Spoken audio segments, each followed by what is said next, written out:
Halo, salam satu data. Hari ini saya akan memberikan informasi terkait panduan pengisian data linearitas untuk ajuan PPG dalam jabatan tahun 2022. Informasi ini saya berikan untuk menjawab pertanyaan dari komentar-komentar YouTube saya dari teman-teman atau pertanyaan melalui WhatsApp pribadi saya. Nah, sebelum kita melakukan pengisian data linearitas untuk ajuan PPG dalam jabatan tahun 2022, saya mewajibkan teman-teman untuk mengunduh surat edaran terkait perubahan jadwal seleksi administrasi PPG dalam jabatan tahun 2022. Jangan lupa yang di-download adalah yang versi final pada tanggal 11 Februari 2022. Jadi teman-teman jangan download yang versi tanggal 4 Februari 2022. Yang kedua adalah teman-teman saya wajibkan melakukan download salinan Permendikbud nomor 16 tahun 2019 terkait penataan linearitas guru bersertifikat pendidik. Nah, ini adalah dua dasar yang harus kita pahami sebelum kita melakukan pengisian untuk data ajuan linearitas untuk PPG dalam jabatan tahun ini. Ini adalah formulir yang akan kita isi ketika ingin mengajukan ajuan bidang studi untuk PPG tahun ini. Di sini dapat dilihat ada kolom pertama, perguruan tinggi, referensi dikti. Kemudian yang kolom kedua adalah program studi, referensi dikti. Kemudian jenjang pendidikan dan tahun lulus. Untuk keempat kolom yang pertama ini, teman-teman mengisi ini adalah berdasarkan ijazah S1 yang kita miliki. Jadi yang harus teman-teman siapkan adalah menyiapkan ijazah pendidikan S1. Perguruan tinggi ini diisi berdasarkan tempat kita kuliah atau kampus tempat kita mendapatkan ijazah S1 atau D4 kita. Saya akan contohkan, misalnya saya adalah seorang lulusan pendidikan matematika dari Universitas Negeri Malang tahun 2010. Jadi yang saya harus isi adalah perguruan tinggi saya adalah Universitas Negeri Malang. Kemudian program studi yang saya ambil ketika kuliah adalah pendidikan matematika. Kemudian jenjang pendidikan saya adalah S1 dan tahun lulus saya adalah 2010. Kemudian ada kolom jenjang bidang studi, referensi surat edaran, kemudian bidang studi, referensi surat edaran. Itulah kenapa untuk mengisi dua kolom ini saya mewajibkan teman-teman berpatokan kepada surat edaran. Jadi teman-teman wajib mendownload ini sebagai dasar untuk melakukan pengisian pada dua kolom ini. Untuk mengisi dua kolom ini mungkin tidak menjadi suatu masalah bagi teman-teman yang jurusannya ketika kuliah spesifik dengan bidang studi PPG. Nah, ini akan timbul masalah ketika teman-teman, misalnya contoh kasus yang pertama adalah teman-teman memiliki ijazah yang dapat mengambil beberapa bidang studi untuk PPG. Jadi satu ijazah S1 itu linear dengan beberapa bidang studi PPG. Lalu yang mana yang harus saya ambil? Contoh kasus berikutnya adalah teman-teman mengajar di salah satu jenjang, sementara di jenjang itu tidak ada bidang studi PPG yang dapat linear dengan ijazah kita. Apakah kita dapat berpindah ke jenjang yang lain? Jadi itu adalah dua pertanyaan yang membuat teman-teman guru merasa bingung untuk memilih yang mana yang harus saya pilih untuk bidang studinya. Nah, ini akan saya coba bahas. Untuk mengisi dua kolom ini, patokannya adalah berdasarkan kepada ijazah pendidikan S1 yang kita ambil. Patokan teman-teman untuk mengisi dua kolom ini bukan tergantung kepada saat ini teman-teman berada di jenjang apa untuk mengajarnya, atau bukan berdasarkan dengan mapel apa yang Bapak Ibu ampu saat ini di Dapodik. Langkah pertama yang teman-teman lakukan adalah buka surat edaran ini, kemudian teman-teman Ctrl F untuk melakukan pencarian, kemudian teman-teman ketikkan pendidikan matematika. Nah, di sini nanti akan muncul pendidikan matematika. Kolom sebelah kanan ini yang berisi program studi ini adalah sesuai dengan ijazah S1 yang kita miliki. Nah, kalau korelasinya ke sini, saya punya ijazah S1 pendidikan matematika. Berarti pendidikan matematika saya dapat mengambil bidang studi PPG sebagai pendidikan guru sekolah dasar atau PGSD. Jenjangnya adalah SD. Kemudian kode sertifikasinya, kode bidang studinya adalah 027. Di saat ini, jika Bapak Ibu memiliki pendidikan matematika, Bapak Ibu bisa memilih yang pertama adalah SD, kemudian bidang studinya adalah PGSD. Jika teman-teman memiliki seperti ini, teman-teman sudah sesuai dengan linearitas yang ada di sini. Nah, kemudian pertanyaan berikutnya adalah pendidikan matematika sendiri itu dapat mengambil jenjang yang lain, yaitu di jenjang SMP, tetapi bidang studinya adalah matematika dengan kode sertifikasi 180.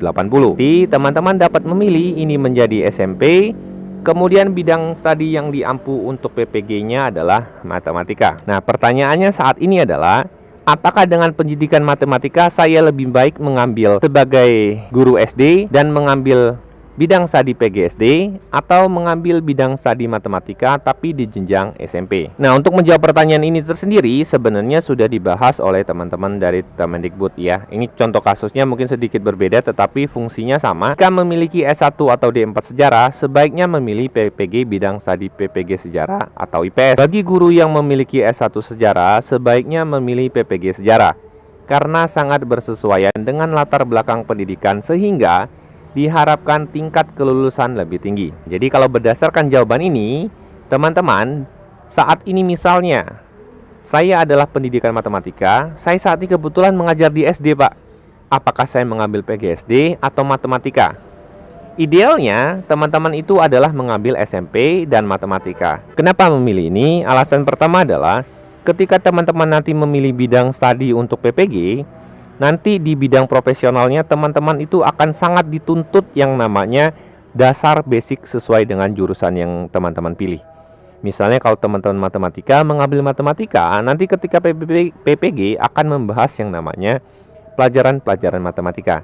Sehingga teman-teman dianggap lebih menguasai materi sehingga tingkat kelulusan PPG lebih tinggi. Yang kedua adalah teman-teman tetap dapat memilih SMP sementara walaupun teman-teman mengajar di SD, karena dapat mengabaikan lintas jenjang. Jadi tidak masalah teman-teman sebenarnya adalah guru SD tetapi memilih jenjang di sini SMP, kemudian bidang studi matematika.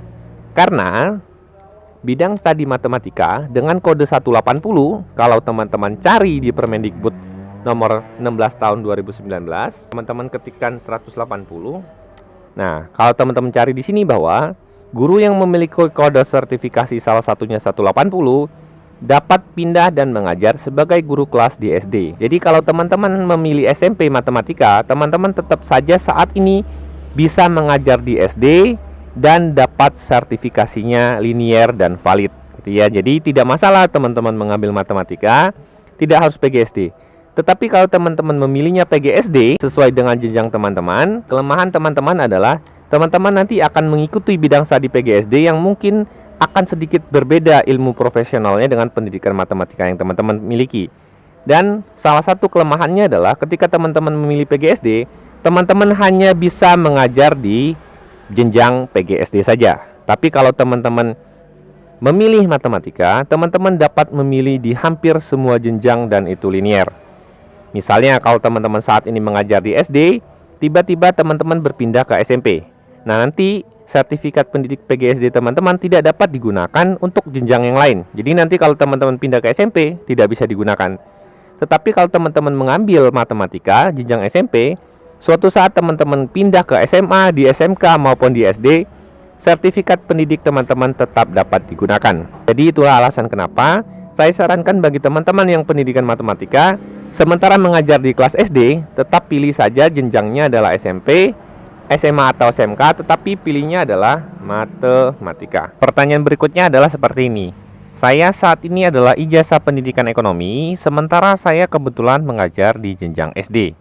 Nah, kalau saya lihat di surat edaran, Pak, untuk jenjang SD sendiri sebenarnya di sini tidak ada yang namanya pendidikan ekonomi. Nah, apakah saya dapat memilih pendidikan ekonomi tetapi tidak sesuai dengan jenjang yang saat ini saya ajar? Jadi, teman-teman cek di sini. Nah, setelah kita cari ternyata pendidikan ekonomi itu memang adanya, bisanya itu adalah di jenjang SMP untuk IPS atau di ekonomi di jenjang SMA, SMA LB. Jadi kalau ditanya saat ini saya adalah guru SD, kebetulan ijazah pendidikan ekonomi, sementara saya nggak bisa ngambil nih di jenjang SD karena memang tidak ada ternyata untuk SD saya pendidikan ekonomi untuk PGSD saya. Nah, untuk PGSD sendiri pendidikan ekonomi saya nggak bisa. Nah, bisa nggak saya mengambil lintas jenjang ke SMP? Jawabannya adalah bisa. Jadi kalau Bapak Ibu walaupun mengajar SD, nanti di sini mengambilnya adalah SMP, kemudian di sininya mengambil pendidikan IPS, itu bisa dilakukan, gitu ya.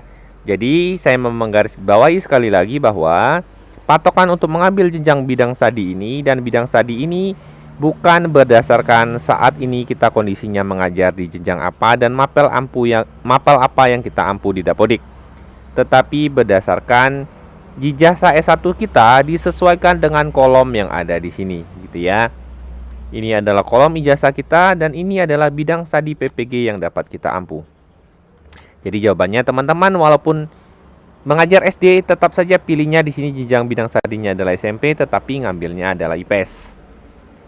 Nah, jadi bagi teman-teman yang memiliki beberapa kondisi, ada baiknya yang pertama menjadi patokan teman-teman itu adalah berdasarkan bidang studi yang sesuai dengan ijazah S1 kita. Yang kedua, baru teman-teman cocokkan dengan saat ini saya mengajar di jenjang apa. Tapi prioritas pertama sesuaikan di sini. Misal teman-teman itu mengajarnya di SMP, pilihannya IPS atau ekonomi. Teman-teman bisa memilih IPS karena ya sudahlah sesuai dengan jenjang saya. Tapi kalau teman-teman mengajarnya di SMA dengan pendidikan ekonomi, berarti teman-teman pilihnya adalah SMA dan di sininya adalah ekonomi.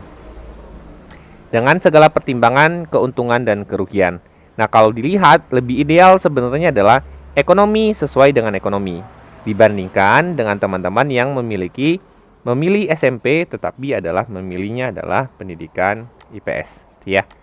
Semoga ini menjadi bahan pertimbangan teman-teman. Semoga bermanfaat. Salam satu data.